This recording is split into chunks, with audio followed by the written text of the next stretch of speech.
j'avais commencé un premier sujet sur séparés et malheureux. J'avais mis comme titre séparés et malheureux.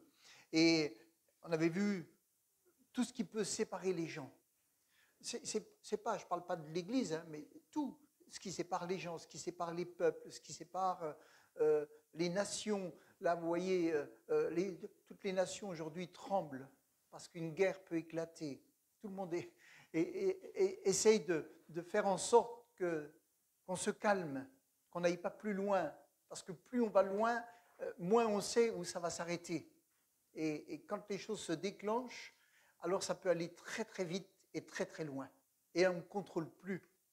Et c'est pour ça, vous savez, ce qui nous sépare, ce qui nous a séparés, nous déjà tous, c'est le péché de Dieu. Parce que Dieu, c'est la paix, alors que la séparation vient déjà du péché. Et les trois origines principales, j'avais vu, c'était la rébellion. Ça, c'est une première chose. La deuxième chose, c'est l'orgueil. Et puis la troisième, c'est le goût de l'indépendance. Le goût de l'indépendance. Je vais faire comme je veux, quand je veux. Et je n'ai de compte à rendre à personne. Et tout cela, ça a eu des conséquences sur notre corps physique, qui a été touché par la maladie. Ça a eu des conséquences sur notre âme, toutes les maladies de l'âme.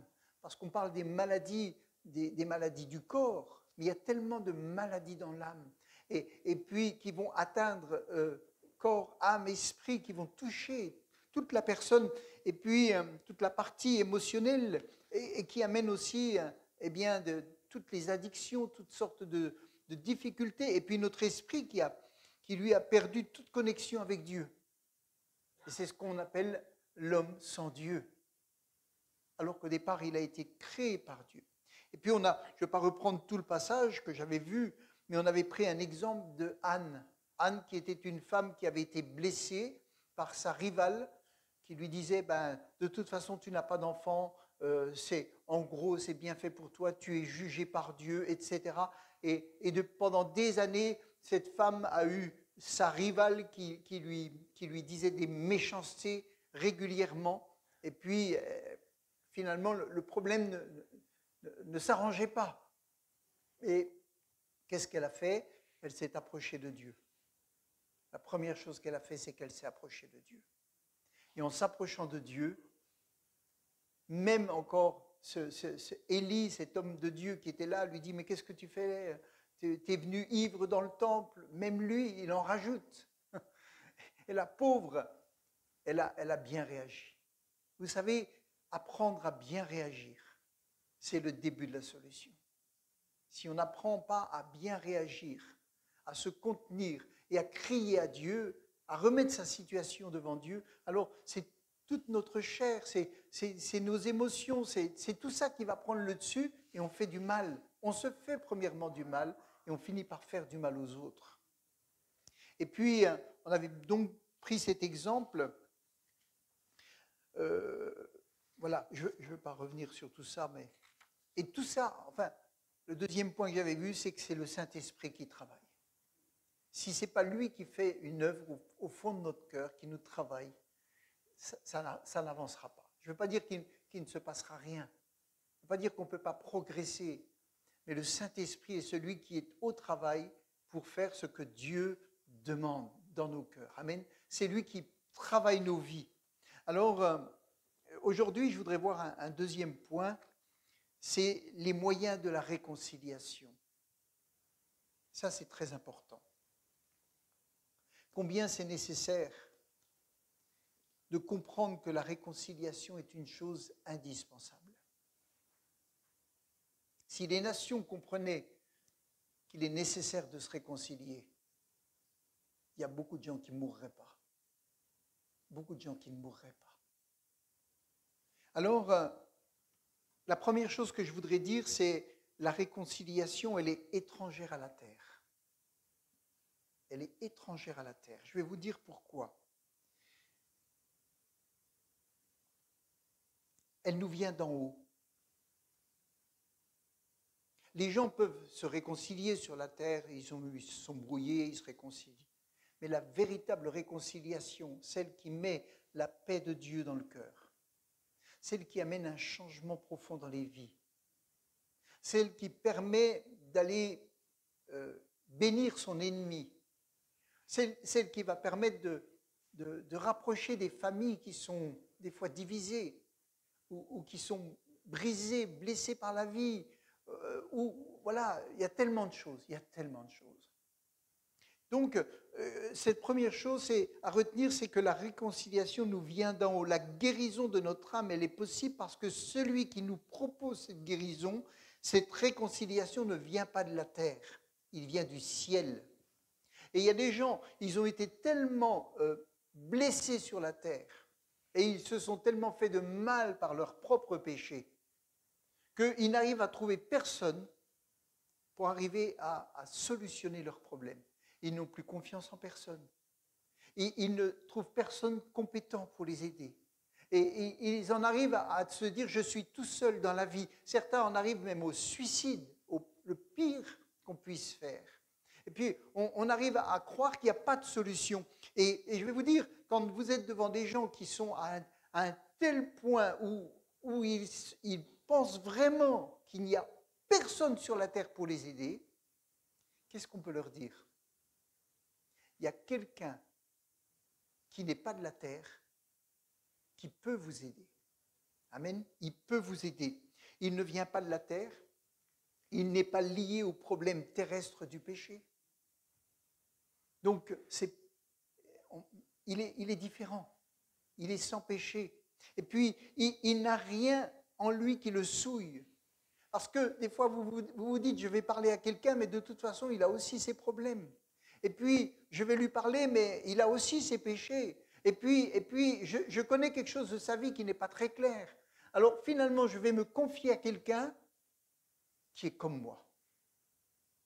Alors, je veux l'éviter. Pourtant, on a besoin de se confier les uns aux autres dans le Seigneur. Et puis, rien qui le lie à la terre. Tout ce qui est lié à la terre aujourd'hui est touché par le péché, touché par des malédictions, touché par des choses terribles. Et il est d'en haut, ce qui nous permet d'être totalement séparés des souffrances, des souillures de la terre et de l'homme mortel. Quelqu'un qui réalise qu'il peut se confier en Dieu, en Jésus-Christ. Il évite au départ toutes ces interférences humaines. Et c'est ça qui peut lui donner une confiance. Il peut s'approcher de quelqu'un qui l'aime vraiment. Et puis, une deuxième chose que je peux dire dans Romains chapitre 5, verset 10, je vais vous le lire. « Car si, lorsque nous étions ennemis, nous avons été réconciliés avec Dieu par la mort de son Fils. » Là encore, Romains 5, verset 10. « À plus forte raison, étant réconciliés, serons-nous sauvés par sa vie. » Vous savez, c'est nous qui devons venir à Dieu pour nous réconcilier avec lui de tout le mal qu'on a pu faire, parce qu'on est des pécheurs. Mais la Bible dit que c'est lui qui est venu. Amen. C'est lui qui a fait le premier pas, c'est lui qui a fait l'effort, c'est lui par son amour qui a fait le premier pas. Et ça, c'est un exemple qu'on doit réfléchir et qu'on doit garder dans notre cœur. C'est des fois celui qui a subi qui est amené à faire encore le premier pas pour amener la réconciliation, parce que l'autre n'en est même pas capable. Vous savez, il y a des gens, ils ne sont pas capables, et il faut encore que ce soit celui qui a été blessé qui fasse le premier pas pour aider celui qui n'arrive même pas à s'en sortir. Parce que le but, c'est que tout le monde s'en sorte. Et Dieu sait que s'il n'avait pas envoyé son Fils, nous étions perdus éternellement et qu'il n'y avait pas de solution pour nous. Donc, même si c'est nous qui sommes pécheurs, c'est lui qui va faire le premier pas. Amen. Pour nous réconcilier. Et puis dans Colossiens 1, verset 21, il est dit « Et vous qui étiez autrefois étrangers et ennemis par vos pensées, par vos mauvaises œuvres, il vous a maintenant réconciliés. » Ça veut dire que là, il y a des gens, ils marchent dans la rue, ils ne savent pas que Dieu les a tellement aimés qu'il a donné son Fils et qu'il les a en quelque sorte réconciliés. Après, il faut qu'ils acceptent cette réconciliation. Après, il faut qu'ils acceptent qu'ils sont pécheurs. Après, ils ont besoin d'accepter de venir à Dieu et de reconnaître ce qu'il a fait pour eux. Mais les gens ne le savent même pas. C'est pour ça qu'on doit annoncer cette bonne nouvelle. Comme quoi il y a eu quelque chose, quelqu'un qui a fait le premier pas pour nous réconcilier, pour que nos cœurs soient guéris. Si vous vous tournez vers Christ, vous êtes dans un espace de sainteté. Amen. Vous n'êtes pas dans un espace d'insécurité. Des fois, quand vous allez voir quelqu'un pour parler, vous vous dites comment il va le prendre, qu'est-ce qu'il va dire, est-ce qu'il va me juger, est-ce que je peux tout lui dire, est-ce que ceci, est-ce que cela. Vous avez une certaine insécurité, parce que vous êtes devant un humain comme vous, avec ses faiblesses, et vous vous dites, mais est-ce que je peux. Il y a une insécurité, vous y allez. Après, si c'est quelqu'un qui est dans le Seigneur, qui est dans la maturité et qui aime sans juger, vous irez beaucoup plus facilement. D'accord? Mais il y a toujours un peu une insécurité. Autrement, les gens, ils viendraient facilement les uns vers les autres. Mais il y a toujours cette part humaine qui est là. Alors, si vous vous tournez vers Christ, vous êtes dans un espace de sainteté totale et dans une relation avec l'amour parfait. Amen. Ça, c'est quelque chose de bien. Si vous vous approchez de Christ, pour ceux qui n'ont pas reçu Christ, vous allez vous tourner vers l'amour parfait. Vous êtes dans une sécurité totale.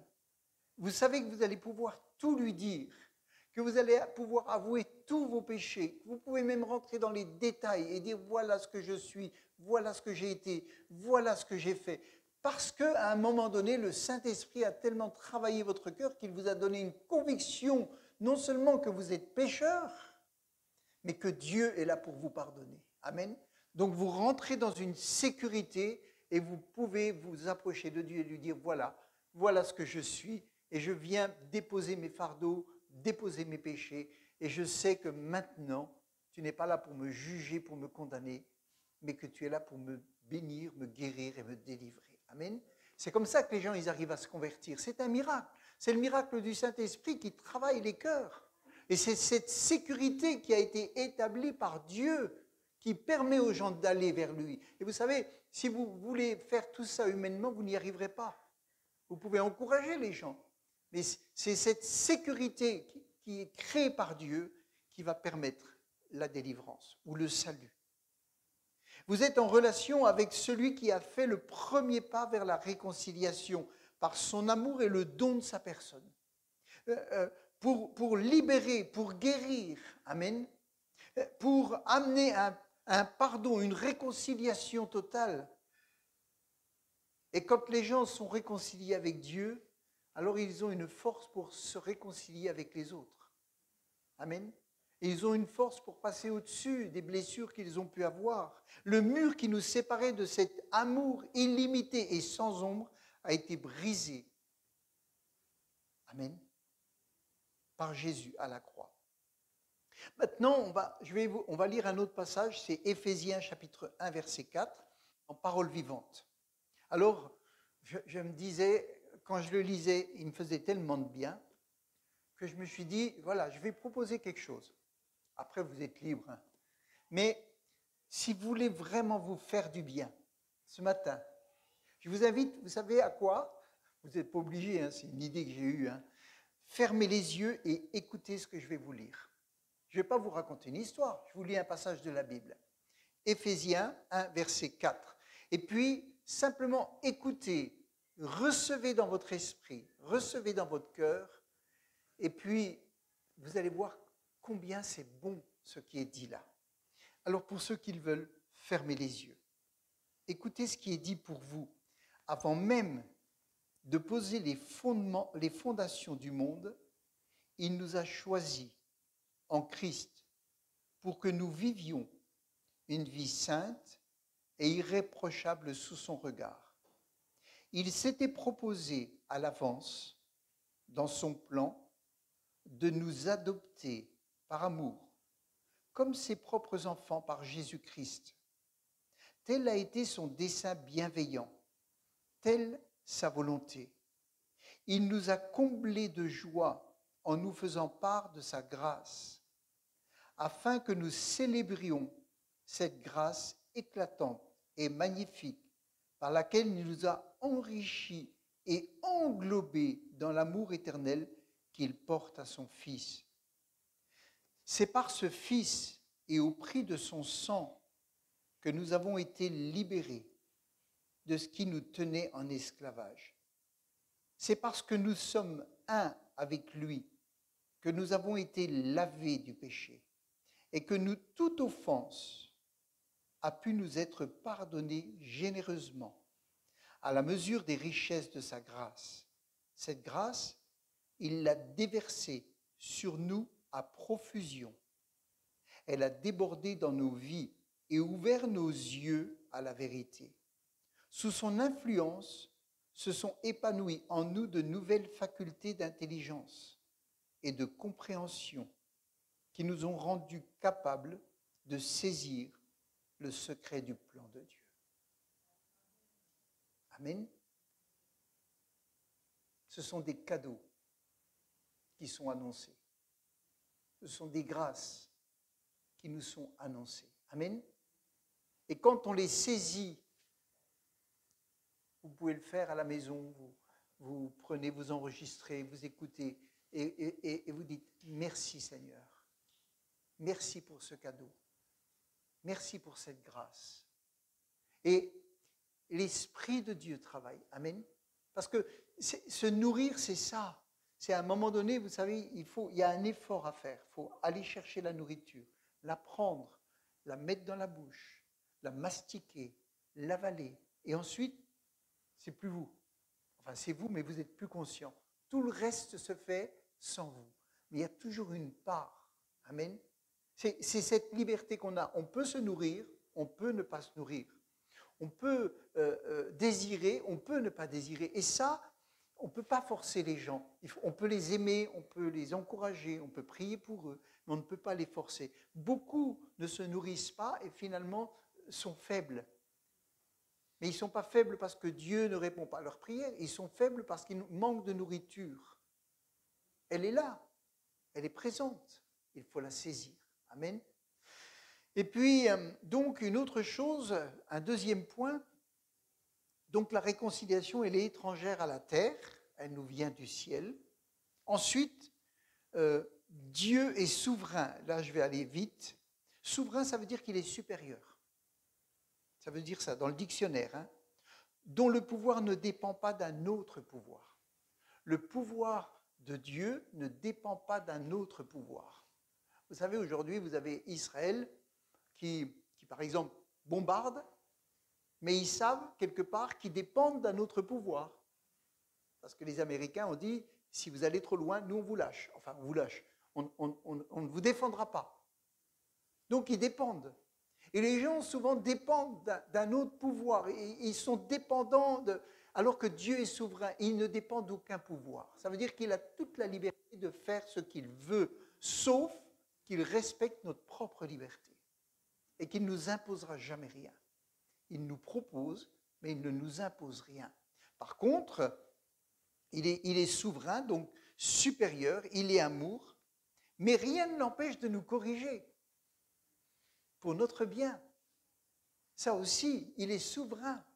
Et ça, c'est important de le comprendre. Et puis, une autre chose que je voudrais dire, un troisième point, c'est que Dieu nous connaît parfaitement. Pas si on est vraiment conscient que Dieu nous connaît par cœur. Par cœur. Il sait tout de nous. Tout. Il est même dit, quant à vous-même, les cheveux de votre tête sont tous comptés. Pour certains, il a moins de travail que pour d'autres. Hein, mais il est dit que nous, c'est dans Matthieu 10, verset 29, les cheveux de nos têtes sont comptés. Et il dit qu'il n'y a pas un oiseau qui tombe sans qu'il y ait eu le contrôle de l'Éternel. Ça veut dire que vraiment, il nous connaît. On doit en être conscient. Parce que des fois, on lui rappelle tout un tas de choses. On essaie de lui expliquer des choses alors qu'il sait tout. Il sait tout. Et il nous laisse parler. Et il nous laisse dire, mais il sait tout. Amen. Et des fois, on perd du temps en voulant tout expliquer à Dieu, plutôt que de lui dire, tu me connais parfaitement. Tu sais qui je suis, tu sais comme je suis.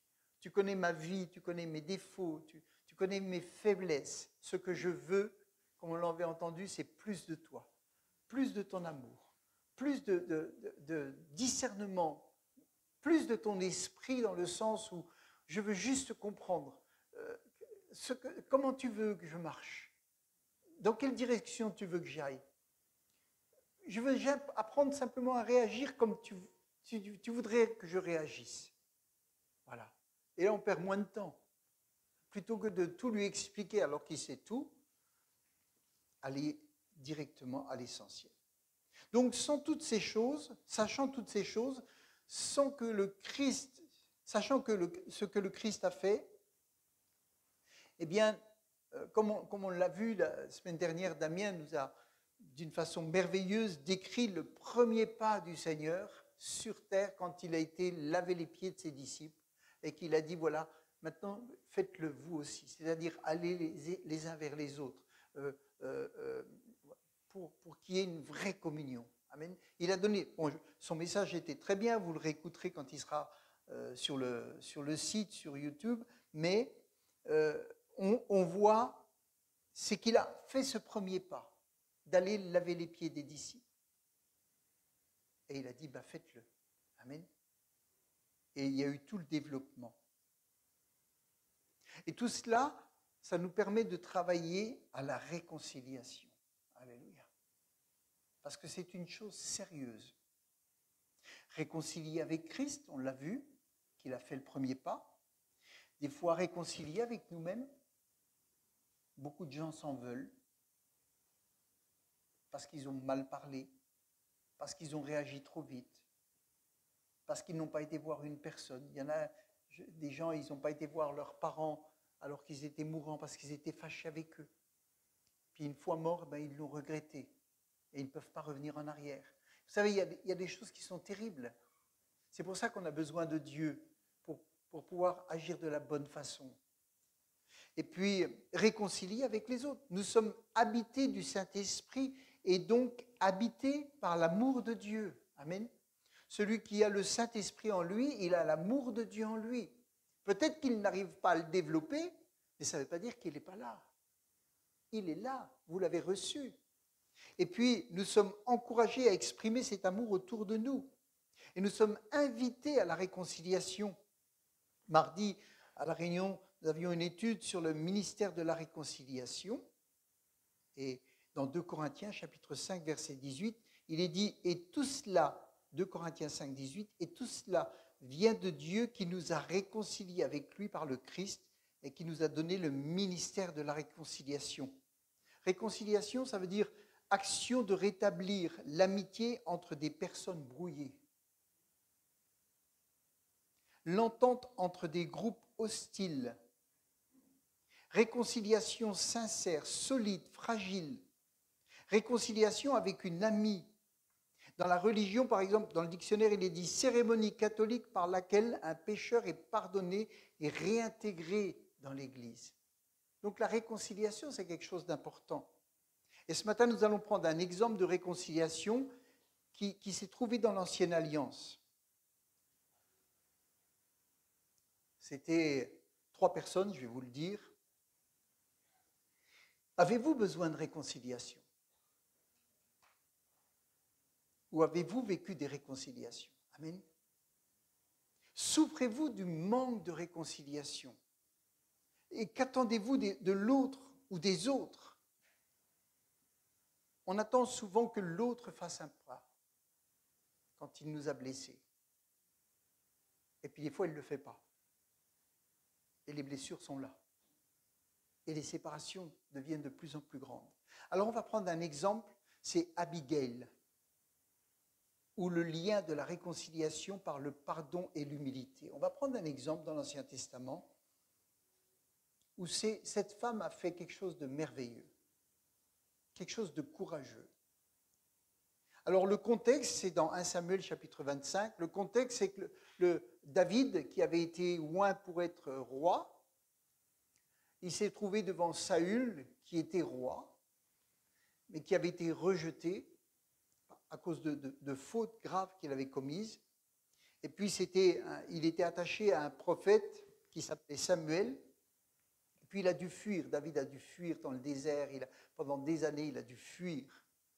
Et le prophète Samuel est décédé. David s'est senti encore plus seul et davantage menacé. Saül a continué à le poursuivre pour le faire mourir. Et David a dû quitter la région. Et il y a des gens qui se sont groupés à lui. Des gens qui n'étaient pas contents. Et il s'est retrouvé avec 500-600 personnes qui étaient là, un peu avec lui. Et c'était un peu leur guide. Et voilà, ça a été sa vie pendant un certain temps. Et puis comme ils étaient dans des déserts, ils se cachaient, ils avaient besoin de se nourrir, ils avaient besoin de vivre. Et donc David, à un moment donné, va faire appel humblement à la générosité de Nabal en retour des services qu'il lui avait rendus. Donc cette histoire se passe entre 3 personnes. David, qui avait été exemplaire et qui avait aidé les hommes qui étaient avec lui à être exemplaires. Ce n'étaient pas des exemples, hein. C'était des révoltés, mais il les a cadrés pour ne pas qu'ils fassent de bêtises. Il y avait cet homme Nabal, son nom veut dire insensé, un homme riche, très égoïste, qui ne respectait pas les règles d'hospitalité, de politesse qui étaient en vigueur à l'époque. Un homme qui ne respectait pas son épouse, un homme sans savoir-vivre, sans crainte, et qui ne réalise pas la valeur de l'épouse qu'il a à côté de lui. Vous savez, des fois, on ne réalise pas la valeur des gens qui sont à côté de nous. Même en tant que pasteur, des fois, on ne réalise pas la valeur des gens qui sont dans l'Église. Ça, il faut vraiment que le Seigneur nous éclaire. Et puis, même les uns les autres, on ne réalise pas la valeur des gens qui sont autour de nous, que des fois Dieu a placés autour de nous, et qui sont précieux. Alors, et puis vous avez cette femme, Abigail, qui veut dire joie de mon père, femme de bon sens et belle de visage. Une femme intelligente, sensée, humble et très courageuse, qui se hâte d'aller réparer le mal que son mari a fait. Alors on va lire dans 1 Samuel 25, verset 4. Je vais peut-être pas tout lire parce que c'est trop long, mais il envoie une dizaine de personnes, David, et il dit, David apprit au désert que Nabal tondait des moutons, il chargea 10 de ses hommes d'aller le trouver à Carmel et de le saluer de sa part. Et il lui dit, vous lui direz, longue vie à toi, que la paix soit avec toi et avec ta maison, que toutes tes affaires prospèrent. J'apprends que l'on fait la tonte des moutons. Tant que tes bergers ont été avec nous, nous ne leur avons fait aucun tort. Rien n'a été dérobé de leurs troupeaux pendant tout leur séjour à Carmel. Interroge tes serviteurs et ils te le confirmeront, etc. Et puis il demande s'ils peuvent donner quelque chose. La culture de l'époque nous dit qu'il y avait 2 choses qui étaient importantes. Toute bonne œuvre doit nécessairement être payée en retour par une bonne œuvre. C'est-à-dire c'était des règles d'hospitalité. Et il y avait toujours un retour qui devait être fait. Et puis, la deuxième règle, c'était tellement dans les mœurs orientales qu'il était impensable de ne pas l'exercer. C'était scandaleux quelqu'un qui ne réagissait pas en étant bienveillant. C'était des règles, c'était comme ça. Et la réponse de Nabal, de cet homme, c'est « Qui est David et qui est le fils d'Isaïe ?»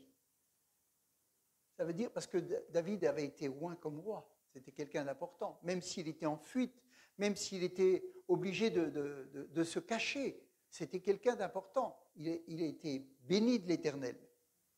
Nabal répond « Qui est David et qui est le fils d'Isaïe ?» Donc il savait très bien qui il était, il connaissait même le nom de son père. De nos jours, il y a trop de serviteurs qui s'enfuient de chez leur maître. En gros, t'as fui le roi, donc tu es en défaut. Et il lui montre des choses qui vont le toucher. Et vous croyez que je vais prendre de mon pain, de mon eau, de ma viande que j'ai fait débiter pour mes tondeurs, pour les donner à des gens venus de je ne sais où. Donc il est méchant, il est agressif, et il lui rappelle aussi sa condition de fuite, etc., etc. Et donc, il dit, je ne vais pas donner de mon pain, de mon eau, de ma viande, que j'ai préparé. Donc, c'est moi. Et les serviteurs donc les serviteurs, ils sont venus rapporter à David la réponse. Et puis, David s'est fâché. Il s'est mis en colère. Et il dit que chacun prenne son épée. Et il est parti pour se venger. Donc, il n'a pas bien réagi. La colère, la vengeance, la justice charnelle, la frustration, la pression de l'épreuve, endurée par la méchanceté de Saül. Tout ça, il était tellement à vif, tellement blessé, il était tellement en fuite depuis si longtemps qu'il réagit mal. Et la suite, c'est une femme qui va travailler. Marina, je peux te demander un petit service? Est-ce que tu veux venir lire le texte là? Alors, du coup, je vais lire 1 Samuel 25, verset 14. L'un des serviteurs de Nabal alla informer Abigail de ce qui s'était passé. Il lui dit, « Voici que David a envoyé des messagers depuis le désert pour saluer notre maître, mais celui-ci les a mal reçus. » Donc le témoignage qu'il a noté, verset 15, « Pourtant, ces gens ont été très bons pour nous, ils ne nous ont jamais fait aucun mal et rien n'a disparu pendant tout le temps que nous étions auprès d'eux dans la campagne. » Verset 16, « Ils nous ont protégés comme un rempart, nuit et jour, pendant tout le temps que nous avons passé avec eux auprès des moutons. » Verset 17, « Maintenant, réfléchis bien et vois ce que tu peux faire. Car si tu ne fais rien, certainement il arrivera malheur à notre maître et à toute sa famille. Quant à lui, il a si mauvais caractère qu'on ne peut rien lui dire. » Waouh! Abigail prit en toute hâte 200 pains, 2 outres de vin et 5 moutons déjà préparés, 5 mesures de blé grillé, 100 paquets de raisins secs et 200 gâteaux de figues sèches. Elle chargea le tout sur des ânes et elle ordonna à ses serviteurs, « Passez devant, je vous suis. » Son mari Nabal ne savait rien de tout cela. Verset 20. Installée sur son âne, elle descendait, cachée par la montagne. En même temps, David et ses hommes descendaient le versant opposé dans sa direction et elle trouva bientôt face à eux. Gloire à Dieu. Donc, là, dans ce qui a été lu, on voit, premièrement, au verset 15, le témoignage. Les serviteurs, ils disent, vous savez, ils disent à Abigail, ils se sont très bien comportés avec nous. Ils nous ont aidés, ils nous ont protégés. Ils ont agi d'une façon merveilleuse. Et ton mari les a mal reçus. Il a mal agi. Et donc, le petit passage qu'elle vous a lu, maintenant réfléchis bien et vois ce que tu peux faire. Et voyez-vous, cette femme, elle avait 2 solutions. Ou aller reprendre son mari, se fâcher avec lui et lui dire « mais qu'est-ce que tu as fait ?» etc., etc. Et ça, c'était un engrenage. David serait arrivé et il aurait tué tout le monde, parce que ça ne rigolait pas à cette époque-là. Et la réaction qu'elle a eue, et il dit « car si tu ne fais rien, certainement il arrivera malheur à notre maître et à toute sa famille. » Quant à lui, il a un si mauvais caractère qu'on ne peut rien lui dire. Est-ce que vous avez dans votre famille des gens qui ont un tel caractère qu'on ne peut rien leur dire? Vous vous rendez compte? on ne peut rien leur dire. Ils réagissent tout de suite. Et cette femme, elle avait un mari, et même les serviteurs disaient, on ne peut rien lui dire. Même si c'est grave, on ne va rien lui dire. Il va réagir d'une façon tellement humaine, tellement violente, tellement charnelle, qu'il n'y a rien à faire. Et donc, je ne vais pas vous relire les versets 18. Elle a pris énormément en quantité. Hein, elle vous a lu 200 pains. Elle a pris tout ce qu'elle a pu. Et puis, elle est partie à la rencontre de David. Elle prenait un risque pour sa vie. Elle prenait un risque pour sa vie. Elle n'en a pas parlé à son mari. Vous savez, des fois, on dit les femmes doivent être soumises à leur mari. Mais des fois, heureusement, excusez-moi, mais des fois, heureusement qu'elles ont agi. Je ne veux pas dire sans se soumettre, mais agi avec sagesse, en allant des fois réparer une faute, ou même un de leurs enfants qui a fait une faute, elles réparent. Parce qu'elles connaissent leur mari et elles savent que si elles disent, il va l'empêcher. Donc elles ont des fois agi comme ça. D'accord ? David venait de se dire, je pense qu'elle vous l'a lu, je vais les massacrer. Je vais les massacrer.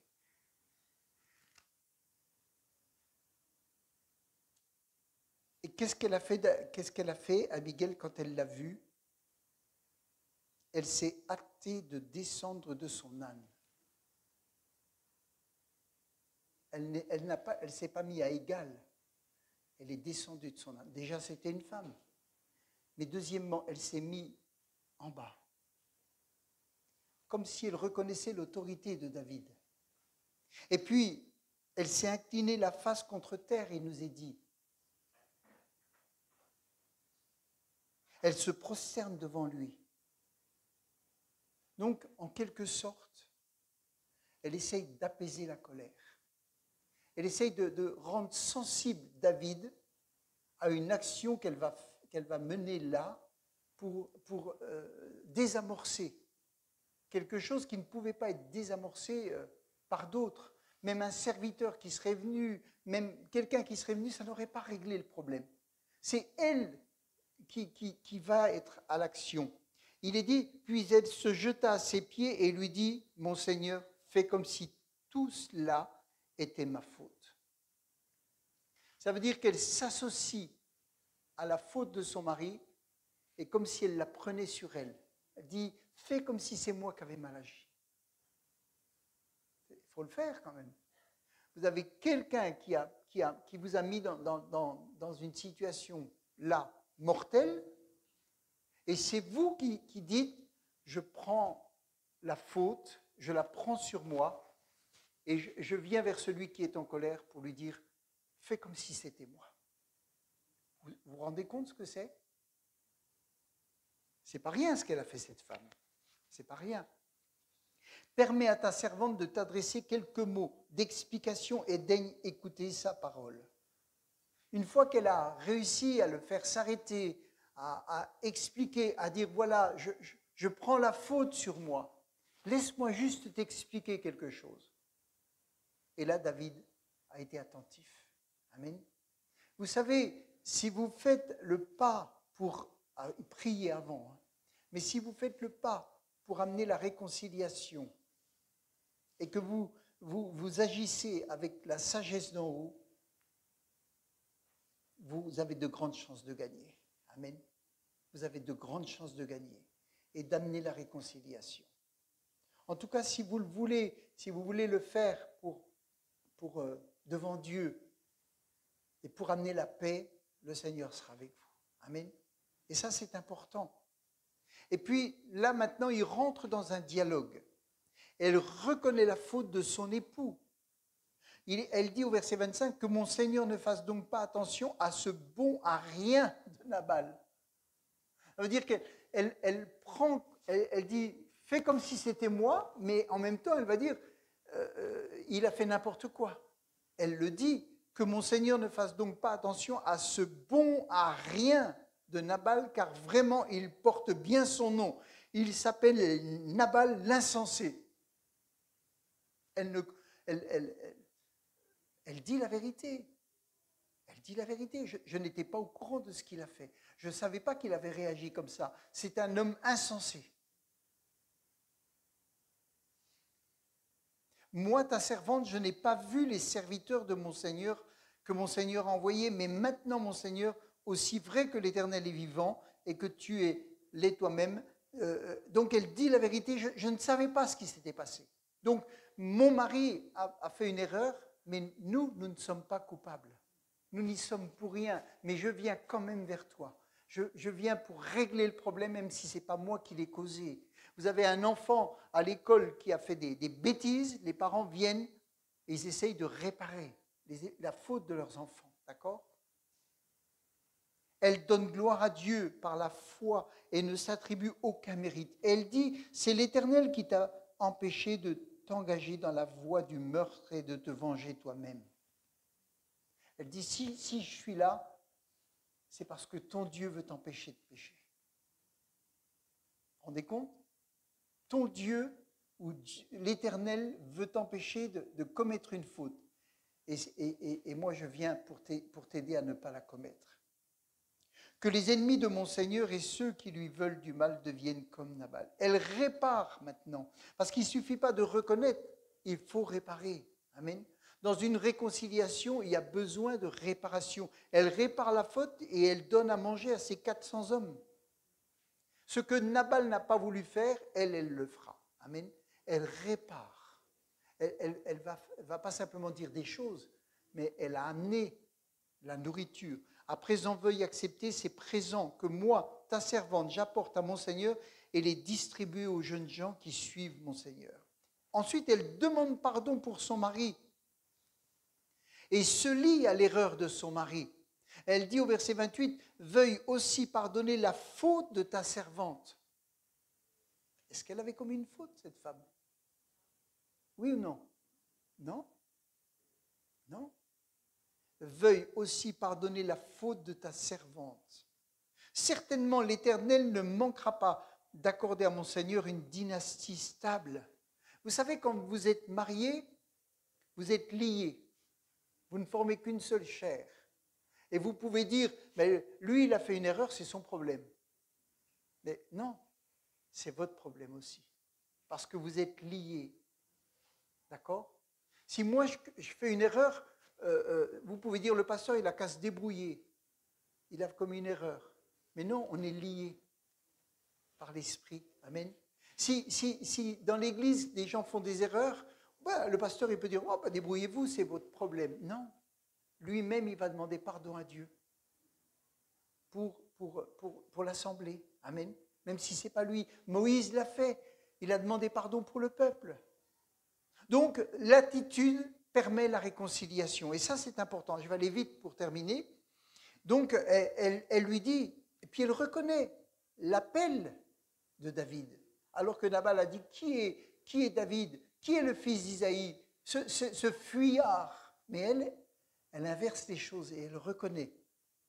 Amen. Elle le reconnaît. Elle dit, veuille aussi pardonner la faute de ta servante. Certainement, l'Éternel ne manquera pas d'accorder à mon Seigneur la dynastie stable, car mon Seigneur livre les guerres de l'Éternel. Et si l'on considère toute la durée de ta vie, on te trouve coupable d'aucun mal. Elle savait qu'il avait gagné des guerres. Elle savait qu'il était appelé. Elle savait qu'il avait du succès, même s'il était dans une période difficile. Même si sa réaction n'était pas bonne, elle reconnaît. Amen. Si vous avez un frère, une sœur qui réagit mal, parce qu'il va mal, reconnaissez d'abord qu'il appartient au Seigneur. Amen. D'abord, reconnaissez qu'il a été pardonné. Reconnaissez qu'il est aimé de Dieu.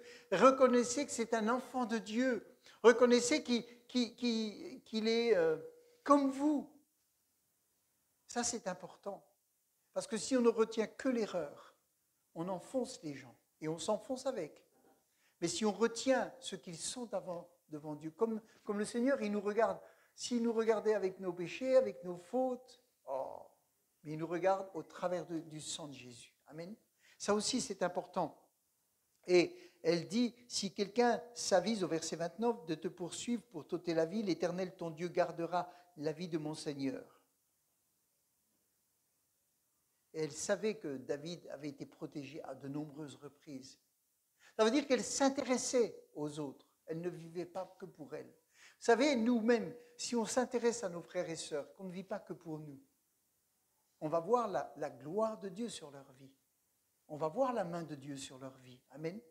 Et quand ils auront un souci, on sera là. Parce qu'on aura vu combien Dieu les a bénis. Et cette femme, elle a vu combien Dieu a béni David, même s'il est dans un état de faiblesse, même s'il est en fuite, même s'il agit mal. Elle dit, l'Éternel est avec toi. Amen.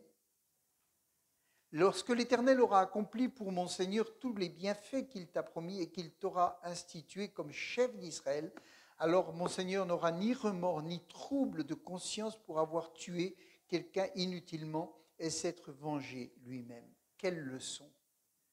Elle lui dit, tu vois, quand tu seras au pouvoir, le fait que tu n'ailles pas maintenant jusqu'au bout de ton action, ça t'évitera d'avoir à te reprocher d'avoir versé du sang innocent. Donc quelqu'un qui provoque la réconciliation, il évite à l'autre d'avoir un jour un problème de conscience. Vous pouvez arrêter le mal, vous vous rendez compte? Simplement en faisant un pas pour amener la réconciliation, vous évitez à l'autre de rentrer dans un péché. Vous lui évitez de faire du mal, vous lui évitez d'avoir un problème de conscience. Et c'est un effort, parce qu'Abigail n'y était pour rien. David voit en cette femme la main de Dieu. Ça, c'est le top. Quand les gens voient en vous la main de Dieu parce que vous avez agi pour une réconciliation alors que vous n'y êtes pour rien, vous avez gagné. Amen.